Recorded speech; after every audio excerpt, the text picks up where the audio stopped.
കീർത്തി, ഇപ്പോൾ ഞാനിവിടെ നിൽക്കുന്നത് ഈ സ്ഫോടനം നടന്ന സ്ഥലത്തിൻ്റെ ഏകദേശം ഒരു 200 മീറ്റർ അകലെയാണ്. ഈ വീട്, നമുക്ക് ഈ വീടിൻ്റെ ദൃശ്യങ്ങൾ തന്നെ പരിശോധിച്ചാൽ അറിയാം, ഒരുവിധം എല്ലാ ജനൽ ചില്ലുകളും തന്നെ പൂർണ്ണമായും തകർന്നിട്ടുണ്ട്. അതുപോലെ തന്നെ വാതിലുകളിലും മറ്റ് കെട്ടിടത്തിനുമൊക്കെ സാരമായ കേടുപാടുകൾ തന്നെ സംഭവിച്ചിട്ടുണ്ട്. ഇത് തന്നെ ചൂണ്ടിക്കാണിക്കുന്നത് ഒരു ഉഗ്ര സ്ഫോടന ശേഷി കൂടിയ ഒരു സ്ഫോടനമാണ് ഇവിടെ സംഭവിച്ചിരിക്കുന്നത് എന്നാണ്. നമുക്കിപ്പോൾ ഇവിടെ ഈ വീടിൻ്റെ ഉടമസ്ഥരോട് തന്നെ കൂടുതൽ പ്രതികരണങ്ങൾ ചോദിക്കാം.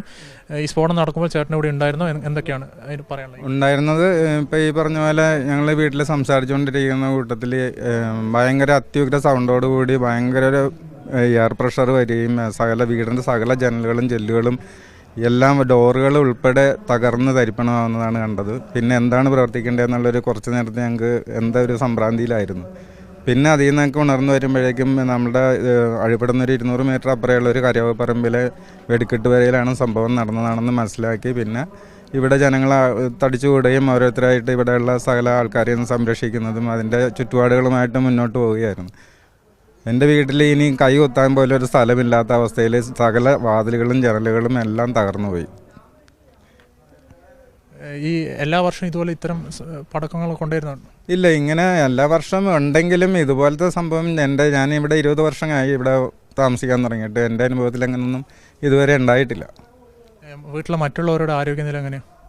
അമ്മ പ്രായമായ അമ്മ 76 വയസ്സുണ്ട്. അവരുടെ കയ്യിൽ ചില്ല് കൊണ്ടിട്ട് കുറച്ച് മുറിവുണ്ടായി. അത് ഡോക്ടർമാർ വന്ന് മരുന്ന് വെച്ച് റെഡിയാക്കുകയായിരുന്നു. പിന്നെ വൈഫാണുള്ളത്, പിള്ളേർ 2 പേരുണ്ട്, അലനും ആൽഫിനും. ഞാൻ ഇവിടെ ഉണ്ടായിരുന്നു.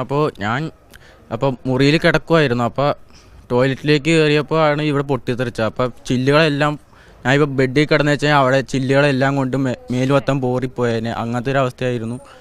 പിന്നെ ഞാൻ പുറത്തേക്ക് ഇറങ്ങി നോക്കിയാൽ എല്ലായിടത്തും ഇതുപോലെ തന്നെ അവസ്ഥ, ഒച്ചപ്പാട് ബഹളമൊക്കെ ആയി. താഴത്തേക്ക് വന്ന് നോക്കിയപ്പോഴാണ് അമ്മാമേനെ കണ്ടത്.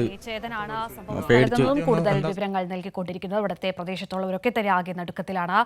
എല്ലാവരും ഈ ഒരു സംഭവത്തിൽ അപരത് നിൽക്കുന്ന ഒരു സാഹചര്യമാണ് അവിടെയുള്ളത്.